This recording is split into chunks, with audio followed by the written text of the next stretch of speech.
Hello everyone, and welcome back to Module 5. This is Part 3. Jen has done a wonderful job setting you up in this module with Parts 1 and 2, talking more about and revisiting the idea behind reinforcement, why we use it, why we implement it consistently, and the benefits that can come from it. Jen also walked us through the initial strategy we like to see in classrooms, specific contingent praise. I'm now going to take over for us and talk more about other strategies we can use in the classroom to increase positive behavior. Here's the organizing slide for this overall module. So at this point, we've walked through Part 1, describing consequence strategies to increase behavior, focusing on what reinforcement is and what it can do for us in the classroom. Jen just spent some time talking through a continuum of strategies, focusing on behavior-specific praise. We're now going to walk into Part 3, other strategies to acknowledge appropriate behavior, of which there will be 3 we'll be discussing through this module. And we'll wrap up this module with Part 4, talking about how to appropriately adjust your use of reinforcement in the classroom and across your school year. You've seen this slide before. We've discussed the decision-making guide and the 3 leading questions that we've worked through in these modules. And Jen has brought up already in this module the question, are proactive and positive class-wide behavior supports being implemented consistently and effectively in your classroom? In previous conversations, you'll remember that we've walked through the idea of what opportunities to respond are and how those can be implemented in your room.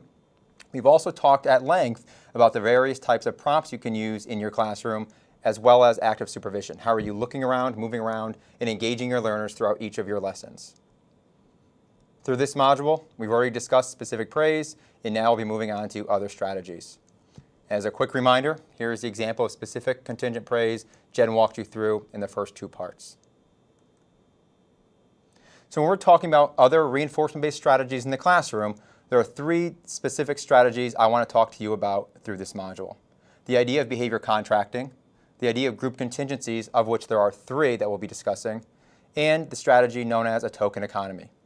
Each of these can work in isolation, but often work most effectively when stacked and combined with one another, as well as with specific contingent praise.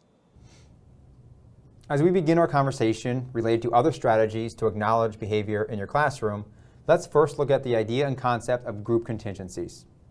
You may already have group contingencies at play in your classroom. At the elementary level, this might look like, if all students will hand in homework number 2 by the due date, next Friday we will play state bingo instead of a formal test review. Here, playing the state bingo acts as what's called a backup reinforcer to the whole group's performance based on the teacher's established threshold or expectation. At the high school level, this might look like this. If we generate 5 questions that are examples of synthesis by 2:15, you may sit where you would like for the last 20 minutes of your class. A non-example of a group contingency strategy would be making the goal unattainable or undeliverable, or singling out a single student for failing to meet a goal. There are 3 different types of group contingencies we'll be looking at. And across all 3 of these, what I would like for you to do is reflect on them, identify the pros and cons and how you may apply them in your classroom. Each one of them comes with its own pro and its own con. As a theme across group contingencies, you should also consider and reflect on whether or not a negative and unintentional stigma might be associated toward one or a group of particular students in your classroom. At all times and at all costs, you would always want to avoid associated negative stigmas when implementing group contingencies. And we'll talk more about that through the upcoming slides. So how do you implement a group contingency? First, you're going to look to clearly define the target behavior. What behavior or behaviors must students exhibit in order to receive reinforcement? You're then going to look to choose an effective reward, and a reward that can be delivered upon performance of the students. You're then going to want to set an appropriate performance criterion for your students. It's important that the goals are clearly identified and understood by the learners. Then you're going to select the most appropriate type of group contingency, of which there are 3, which we'll be discussing. Then finally, you'll monitor individual and group performance as students work towards that reinforcement.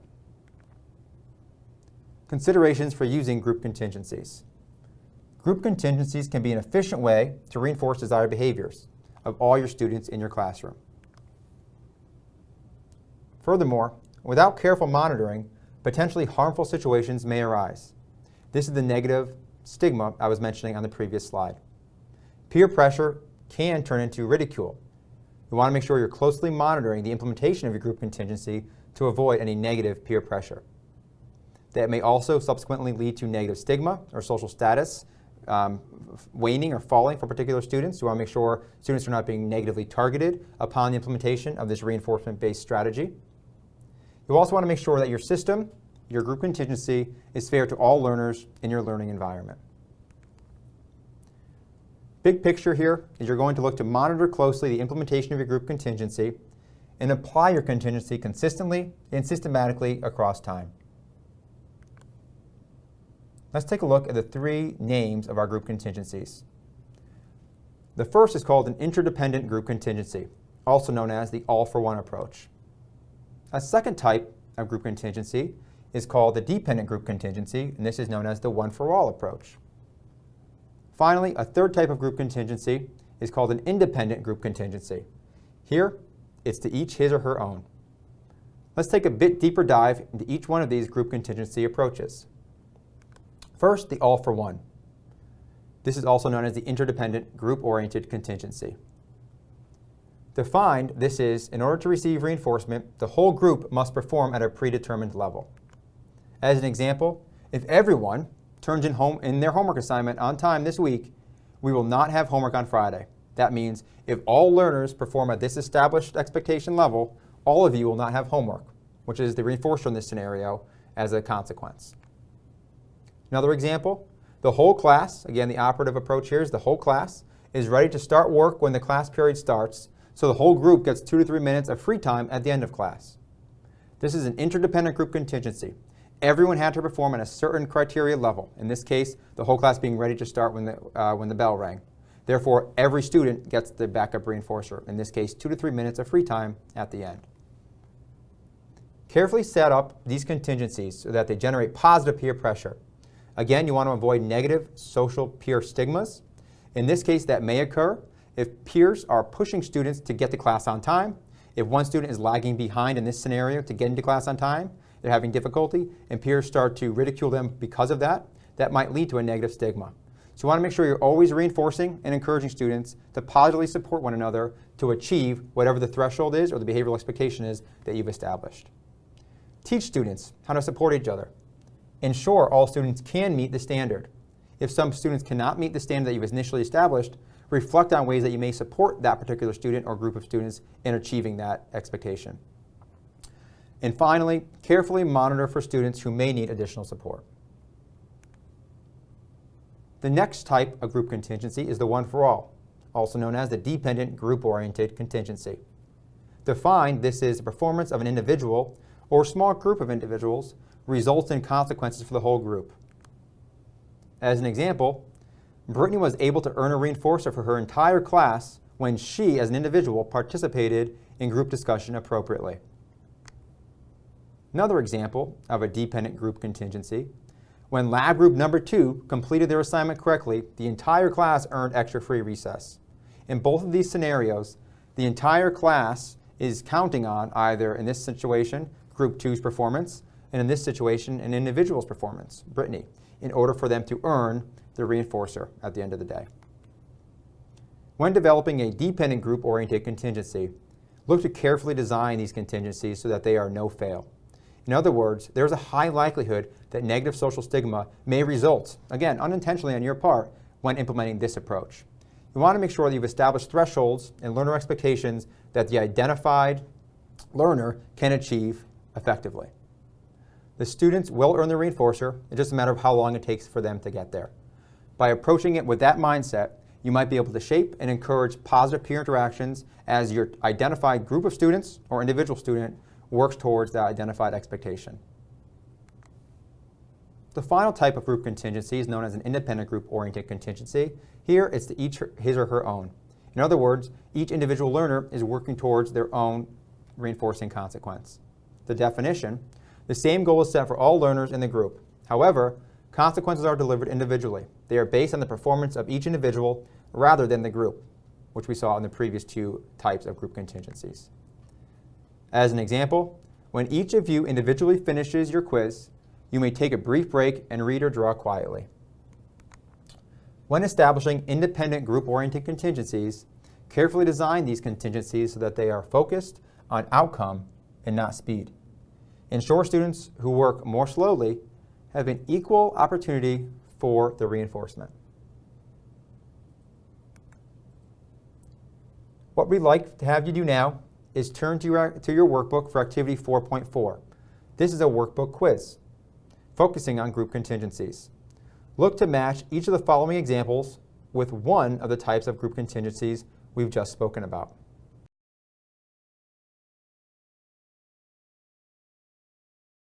Now that you've had a chance to take activity 4.4, the workbook quiz, let's see how you did. Item 1 asked, when George successfully generates a specific praise statement, the rest of the class is given an extra credit point on their assignment. What type of group contingency is this? You should have answered, this is a dependent group contingency, as the whole class is relying on George's successful generation of a specific praise statement. Item 2, if 99% of you get this answer right, the whole group will be given a pizza party. Here, you should have answered that this is an interdependent group contingency. All students or all learners, in this case 99% of learners, are working towards the pizza party. How about number 3? When each of you finishes with your activity, you individually are allowed to take a 10-minute break. This, you should have said, is an independent group contingency, to each his or her own. And finally, number 4 on the quiz.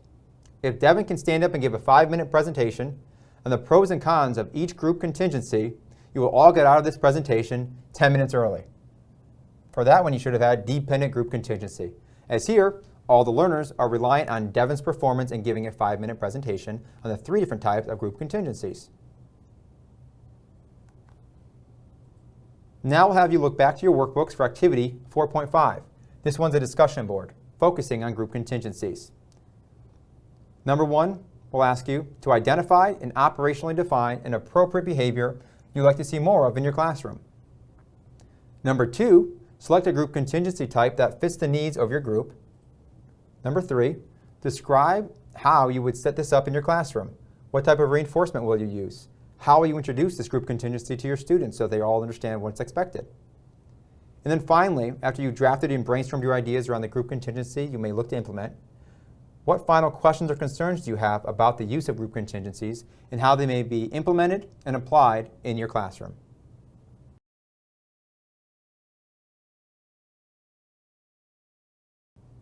Welcome back to the Activity 4.5 review. In talking about group contingencies, remember, first you want to clearly define the target behavior for your learners. Then, choose an effective reward that students are going to want to work for. Third, set appropriate performance criterion for your learners. It's important that the goals are clearly identified so that all learners know how and when they're working towards the reinforcer. Next, select the most appropriate type of group contingency for your context. And then monitor individual and group performance across time. Moving beyond group contingencies, the next type of reinforcement-based strategy you might consider in your classroom, which I'm sure many of you already have, is the idea of behavioral contracts. Again, this is along the continuum of strategies you may consider in your classroom to recognize appropriate behaviors. At a very elementary level, behavior contracts are very simply put, a promise, an agreement you make with your learners, hopefully at the beginning of the school year, if not then, throughout the school year, around what your expected behaviors are, what might occur in your classroom when you observe expected behaviors, and what will occur when you observe inappropriate behaviors in and around your school day. At the elementary level, this might look like a class constitution signed by you as a teacher, as well as by all the learners in that room. At the high school level, this might be an integrity pledge, again, signed by all learners and you as the teacher. What behavior contracts are not, they are not zero tolerance policies. They are not ways to just identify simply what you do not want to see in your classroom. Instead, it should be a partnership with your learners. This idea should be born out of a place of collaboration with your students at the beginning of the school year, and should be held and maintained throughout the duration of your academic year. So behavioral contracts, defined, they are a written document that specify a contingency for an individual student, or in this case, an entire class. Typically, behavior contracts should include the following elements. Similar to the group contingency step 1 that we discussed, behavior contracts should start off with an operational definition of your expected class-wide behaviors. Once you and your learners have identified what the behaviors are that are expected in and around your school day, you should be able to identify the reinforcers that they would like to work for. Oftentimes, teachers will identify reinforcers they think will be rewarding for students, and they start with that generated list. A good follow-up step is then to take that brainstormed list to your students and gather their reflections on whether or not what you've identified as reinforcers and rewards actually will function as reinforcers across the year. So step 2 is identifying clear descriptions of what those reinforcers will be. Step 3 is identify the outcomes if students fail to meet expectations. So behavior contract, again, is risen out of the idea of collaboration with your students, identifying norms between you and your learners across the school year, identifying expectations and what they'll earn when they exhibit appropriate behaviors. We also want to identify outcomes if the students fail to meet those expectations. What will occur if they exhibit inappropriate behaviors? That should also find its way into your behavior contract. And finally, you want to identify special bonuses that may be used to increase motivation or participation. So in this case, keep in mind the idea of a token economy, which we'll be discussing in subsequent slides. Also keep in mind the idea of consistently providing students with reinforcement across your school day. Go back to part 2 of this module that Jen walked us through. You should always be incorporating specific contingent praise. In addition to that, you might want to also consider how you may stack on more tangible reinforcers and rewarding outcomes for students across their weeks of the school year. The next 2 slides will provide you with very simple boilerplate behavior contracts. Feel free to use these examples and others to help draft your own behavior contract in your classroom for your students. I'll just simply point out some of the key takeaways from each of these 2 scenarios. In this one, you'll see up top the school identified, Webster City Middle School, as well as the classroom that this behavior contract was generated for. You'll then see that each student is expected to fill in their name, grade, and class number. Work through in the middle of the sheet here, you'll see the expected behaviors for that classroom. In the middle, I really like on this behavior contract the fact that the teacher has gone out of her or his way to identify what they're expected to behave like in their classroom as well. Finally, a statement around the student's awareness to follow classroom expectations. At the near the bottom of this behavior contract, the teacher has decided to put in what will happen if the students misbehave for the first offense, second offense, and third offense. And then finally, one of the most critical elements of every behavior contract are lines for signatures. Line for the teacher to sign, the student to sign, and in really nice behavior contracts, you'd like to see a line for the parents or guardians to sign as well. In this next example, you'll see that it's left more open for each individual learner to complete with their teacher, which is also a fine approach. Up top, you see that it says student's behavior contract for their school. You'll see that it says on such and such date, the student will begin this contract in their classroom. Part 2, you'll see goals for the individual student, consequences if the goals are not met, and then finally down here, rewards that the student will be working for if they exhibit these expected behaviors. Finally, at the bottom of this contract, you see signature lines for all those that are promising to uphold the integrity of this contract. And that is all it takes to develop a behavior contract for your student, or students in this case at the classroom level. When developing your own behavioral contracts in your classroom, look to consider these 10 basic rules for behavioral contracts. First, you want to look to have your payoff or your reward be as immediate as possible following the student's appropriate behavior. You're also going to want to initially call for and reward successful approximations of students' replacement and desired behaviors as you work them towards maintenance of those behaviors. Third, you're going to want to, especially initially, reward frequently with small amounts. This will help establish student buy-in into the behavioral contract and their overall behavioral programming. Number 4, call for and reward student accomplishments, no matter how small they are, especially at the onset. 5, reward the performance after it occurs. Ensure that your contract that you've established with your student is fair and especially clear to that student. You also want the contract to be honest, positively stated, and systematically and consistently implemented with the student in partnership across time. In considering comprehensively these 10 rules for establishing and maintaining behavioral contracts, you will see success. What we'll ask you to do now is turn back to your activity workbooks for activity 4.6, which is a discussion board focusing on behavior contracts. First, look to identify and operationally define an appropriate behavior you'd like to see more of in your classroom from either a group of students or an individual. Second, look to draft a behavior contract using those 10 basic rules for behavior contracting from the previous slide. Describe the steps you will take to set up this procedure in your classroom. What type of reinforcer will you use? How will you introduce this behavior contract to your students or student?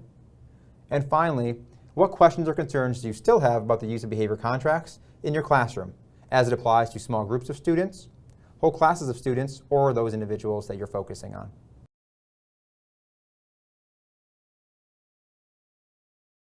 Welcome back for the Activity 4.6 review. Remember, when we're talking about developing, establishing, and maintaining the implementation of behavior contracts, we're looking to reflect on these 10 basic principles. First, your payoff reward should be immediate. You're going to initially call for and reward student successful approximations of replacement and desired behaviors. You're going to, especially upfront, reward frequently with small amounts of reinforcement. You're going to call for and reward student accomplishments across time. Reward the performance after it occurs, not prior to. Make sure that your behavior contract is fair, clear, and honest. It's positively stated, that it's been systematically and consistently implemented across school days and within school days across your routines. You may click on the hyperlink at the bottom of your screen to review more behavior contract examples as you begin and continue to develop behavior contracts in your classroom. We now move on to a conversation revolving around the idea of a token economy. Token economy will be the third type of acknowledgement system we'll be discussing through this module, in addition to the specific contingent praise that Jen spoke about in Part 2. I also want to take a second to mention that none of these strategies or approaches in your classroom should work in isolation. The idea of a token economy can work very, very well with a group contingency, as it can work very well with a behavior contract. So each of these strategies we're discussing can and should most likely be interwoven with one another. A token economy. In all likelihood, you've implemented a token economy at times in your classroom. What it is your ability to implement what's called a generalized conditioned reinforcer, a stimulus that has some meaning and value to the student. You deliver that reinforcer contingent on appropriate behaviors. The student earns these tokens over time.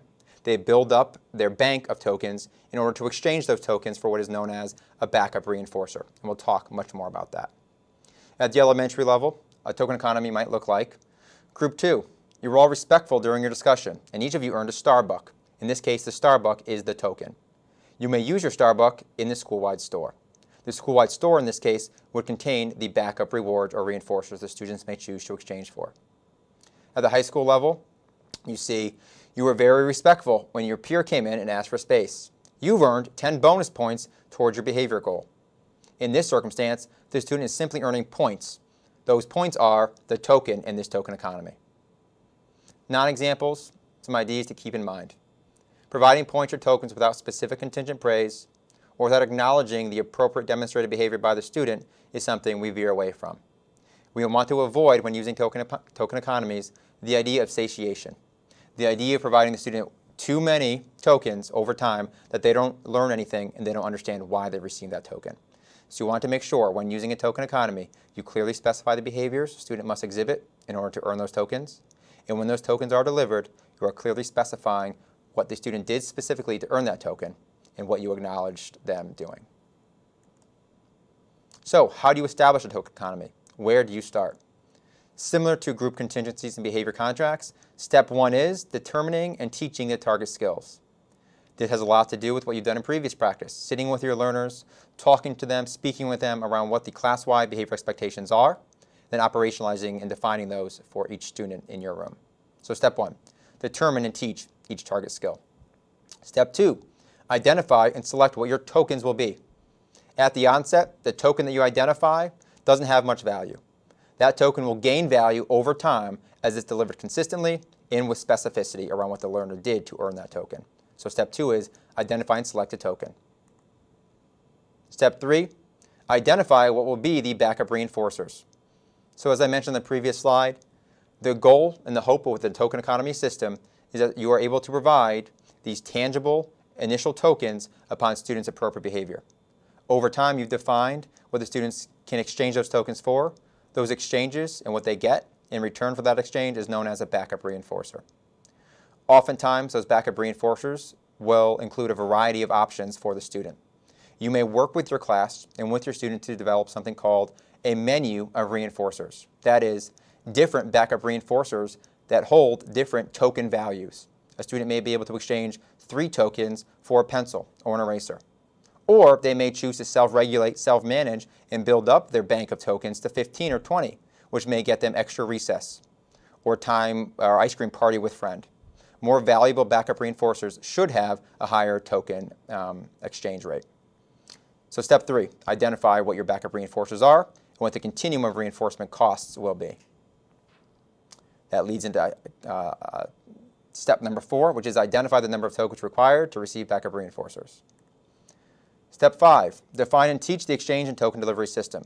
So once you've identified the appropriate behaviors, you've explicitly taught those appropriate behaviors, you've then gone ahead and identified what the tokens are, you've identified the reinforcers and backup reinforcers. Step 5 has everything to do with teaching your students overtly how and when they can exchange those tokens across their school day and weeks.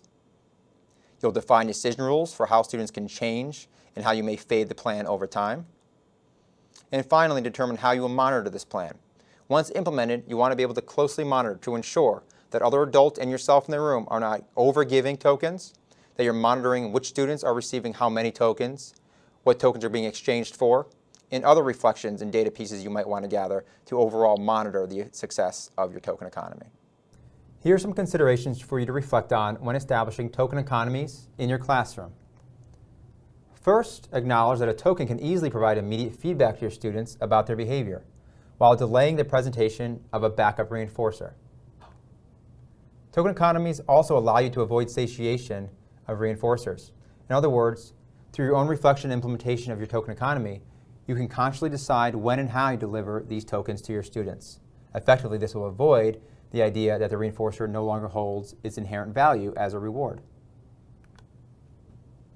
You also want to consider counterfeiters. So it has come up in classrooms and in schools. Students become quite savvy at identifying ways to duplicate the tokens that you've identified. So be aware of this, be cautious with this, and identify tokens that only you can develop and administer with your students. And always be on the watch for counterfeiters. Finally, do you plan on only giving tokens for appropriate behavior? Or as part of your token economy, will you also weave in a response cost procedure? We'll talk more about response costs in other modules, but at this point, just be aware a response cost approach is the physical act of you as a teacher, as the implementer, removing a previously earned reinforcer.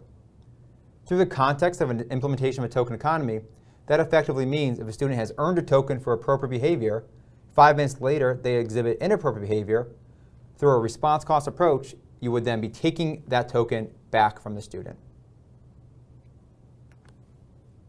At this point, we're looking for you to turn to your workbooks for activity 4.7. This is a discussion board focusing on token economies. First, look to identify and operationally define an appropriate behavior you'd like to see more of in your classroom from either a group of students or an individual. Second, develop a token economy using the steps provided. Describe the steps you will take to implement this procedure in your classroom. Specifically, what type of reinforcer will you use? How will you introduce this to your students? How will it be monitored over time? And finally, what additional questions or concerns do you have about the use of a token economy? How to establish it, how to implement it, how to monitor it? All those questions and concerns should be voiced in your reflection and conversations with other colleagues or your coach.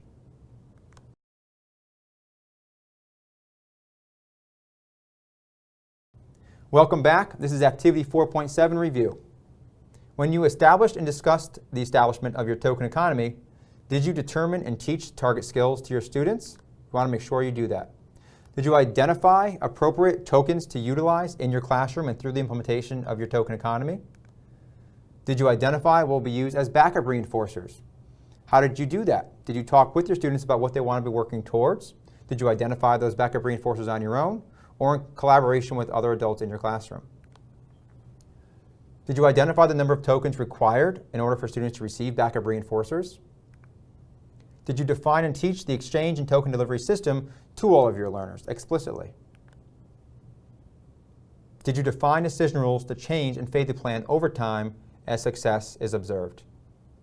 And finally, did you determine how the plan will most efficiently be monitored across time? The slide in front of you here is really just a summary slide of the 3 previous types of strategies we've discussed related to reinforcing appropriate behaviors in your classroom. We've discussed the idea of behavior contracts, 3 types of group contingencies, and how to implement and roll out a token economy. Again, in your own reflections, consider what's most appropriate for your students, for your learners, and how you may interweave the ideas behind each of these 3 elements in your classroom.